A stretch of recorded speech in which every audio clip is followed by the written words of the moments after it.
Bab 51, Berlinang air mata. Sang dokter sudah selesai dan memberikan obat. Ia tetap menyarankan inap di rumah sakit untuk lebih amannya.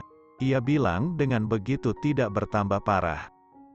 Tapi berat untukku memutuskannya. Akhirnya aku mengeluarkan ponselku, menelepon bapakku dan bertanya apa pendapatnya. "Bapak, apa baiknya nak? Tapi bapak tidak bisa jaga di rumah sakit," ujar bapakku dengan suara lembut. Seketika aku menyadari kebodohanku. "Gimana terus pak? Kenapa aku jadi melas gini sama bapak ya?" "Terserah baiknya kamu, tanya ibumu coba, mungkin ibumu bisa jaga kamu nanti." Zaki langsung merebut ponselku. "Assalamualaikum pak, maaf sebelumnya. Zaki sanggup jaga Kayla sama Hasan. Nanti Hasan sama ibu atau Anissa di hotel dekat sini. Jadi bisa disusui sama Kayla pak." Zaki yang jaga Kayla. Aku mendesis kesal saat ia langsung main rebut. "Gak akhlak banget sih. Kamu masih berani minta saya percaya denganmu? Sudah berapa kali nak Zaki?" Aku bisa mendengar bapak menjawabnya dengan ketus. "Saya sudah lepas semua pekerjaan saya pak. Saya hanya urus bisnis online. Saya bisa 100% jaga Kayla pak, insya Allah. Saya mohon maaf atas semuanya. Saya janji akan memperbaiki semuanya. Pak, saya..." Ia belum selesai berucap. Bapak langsung memotong. Sudah, ini yang terakhir. 3 hari saja. Saya izinin 3 hari, jaga anak saya baik-baik, ada cucu saya juga. Kalau kamu ngecewain saya lagi, saya gak mau kenal lagi dengan kamu." Lalu panggilan diputus. Cara bapakku bicara penuh dengan amarah. Aku saja seumur hidup tidak pernah mendengar bapak semarah itu. "Alhamdulillah, kamu inap di sini Kai. Biar ku urus administrasinya." Ia lalu berdiri dan meninggalkanku. Memang aku masih di kursi tunggu di sisi lain ruangan dokter itu. Tak ada orang di sini. Hanya 5 menit berselang, Zaki sudah membawa kursi roda. Ia memindahkanku duduk di atas kursi itu, dan membawaku entah kemana. Resiko orang ngambek dan marahkan gini, udah kadung mogok ngomong. Malah dapat situasi susah model begini. Ada telepon masuk dan ternyata dari Anissa. "Kamu di mana Kai?" "Gak tahu. Kayaknya mau inap." "Hah, mana HP-nya kasih Zaki?" pinta Anissa. Tanpa bicara aku memberikannya ke belakang. Ia menerimanya.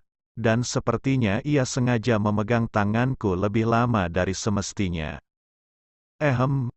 Kenapa Nis?" "Iya, 3 hari aja katanya. Biar cepat sembuh. Dia gak boleh jalan sama sekali dan harus intensif dijaga. Makanya dokter kasih saran inap. Abang udah izin sama bapak. Katanya boleh, jadi nanti ibu sama kamu, jaga Hasan di hotel dekat sini. Abang jaga Kayla, nanti kalau Hasan mau nyusu kamu antar ke sini. Nih abang mau antar Kayla ke kamar. Di lantai 3. Kamar 303. Hasan bawa aja ke sini ya. Biar nyusu dulu." Zaki menutup panggilan itu dan memberikan ponselnya kembali kepadaku. Ia membawaku lewat lift, dan memencet tombol 3. Benar memang. Kamarku kamar 303 dan itu adalah kamar yang hanya dihuni 1 pasien, hanya aku. Sudah disiapkan semuanya, termasuk ada perawat yang sudah standby dengan peralatannya. "Bisa pak, istrinya digendong ke sini? Gak boleh jalan kan ya?" tanya sang perawat. "Bisa sus." Zaki menggendongku dan merebahkanku ke kasur. "Saya pasang infus ya, biar lebih cepat pulih. Ada vitaminnya juga. Aman buat nyusui. Ini semua sesuai sama sarannya dokter ya pak, bu. Disarankan juga ibu pakai kateter. Biar tidak bolak-balik ke kamar mandi, kan ibu juga lagi nifas. Jadi ibunya gak repot nanti." Aku ya hanya bisa pasrah. Termasuk saat sang perawat memasangkan kateter itu padaku. Zaki cukup tahu diri. Ia bilang ia mau ke kamar mandi. Ia baru keluar saat sang perawat selesai memasangkannya. Silakan istirahat. Sudah minum obatnya, Bu? Belum, Sus. Zaki yang menjawab kali ini. Nanti makan malamnya saya minta datang ya. Dimakan makanannya sampai habis, baru minum obatnya. Makasih, Sus. Saat perawat itu keluar, Zaki membukakan jilbabku. Tentu aku tepis. Apaan sih? Protesku. Kamu mau tidur pakai jilbab, Kai? Aku ini suamimu. Apa yang ada di dalam tubuhmu? Aku halal lihatnya. Ia lanjut membuka kerudungku. Ia bahkan tadinya mau membuka gamisku juga. Tapi ku tahan. Mau telanjang bulat aku di sini. Pakaian ganti aja gak ada. Ia lalu menelepon ibunya. Meminta ibunya mengirimkan pakaianku yang bersih dan mudah dipakai. Lewat ojek online. Nanti aku gantiin. Kai, kamu dengerin aku deh. Kamu pernah buka isi pesanku gak sih? Tanyanya. Ia memojokkanku. Well, literally, aku gak mojok sih. Tapi aku berbaring di kasur dengan infus terpasang dan kateter di bawahku. Aku terpojokkan. Untungnya Anissa dan ibuku yang menggendong Hasan datang. Aku tersenyum melihat bayi ganteng itu datang. Ia langsung menangis begitu masuk di ruangan. Udah bau susu tuh? Nih udah ngelak dari tadi, Kai. Goda ibuku. Aku langsung menyusui bayiku itu. Ia benar-benar kehausan rupanya. Aku menutup dadaku dengan jilbabku yang tadi. Rasanya malu sekali kalau adegan ini ditonton Zaki juga.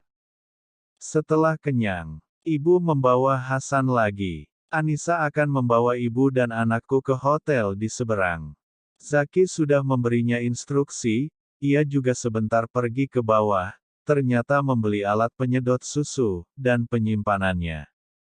Aku saja heran, dia bisa dapat benda itu, di malam-malam dan di rumah sakit ini pula. Apa rumah sakit ini jualan barang seperti itu juga? Ada tas yang seperti tas khusus ice cream, tempat susu yang sudah diperas disimpan. Aku diminta memeras beberapa kantong. Untung saja ini alat elektrik. Jadi aku tak perlu memompa manual, model sapi perah saja aku sekarang. Hasan, ibu dan Anissa sudah pulang ke hotel. Makanan sudah kusantap habis. Akibat Zaki yang memaksa menyuapiku, 2 suap. Aku mau muntah, ia berhenti, menunggu 15 menit berikutnya. Terus begitu sampai habis. Butuh waktu 2 jam lebih untukku menghabiskannya. Ia lalu memaksa mengganti pakaianku. Menurutnya bahan gamis yang kupakai terlalu panas dan tak menyerap keringat. Iya, terpaksa, karena memang hanya ada dia di sini, dia yang mengganti. Saat ia membuka gamisku, ia malah istighfar. Lalu dengan wajah aneh, ia memakaikan lagi gamis rumahan yang lebih nyaman. Astagfirullah, Kai, kamu kurus banget sih, sayang. Gumamnya, ia mengusap wajahnya, seperti orang putus asa. Dosa aku banyak banget sama kamu ya, sampai kamu kurus banget gini. Aku hanya bisa diam. Memang salahku, kalau aku kurus begini. Terus aku mau jawab, apa? Iya, ini emang dosa kamu. Siapa aku yang bisa nentuin ini dosa dia atau enggak? Aku diam, dan ia semakin kalut. Ia duduk di kursi yang ada di samping ranjangku. Posisiku sudah berbaring kembali di kasur. Dan dari tempatku berbaring, aku bisa melihat kalau Zaki sedang menangis. Bersambung, akankah Kayla sedikit membuka hati?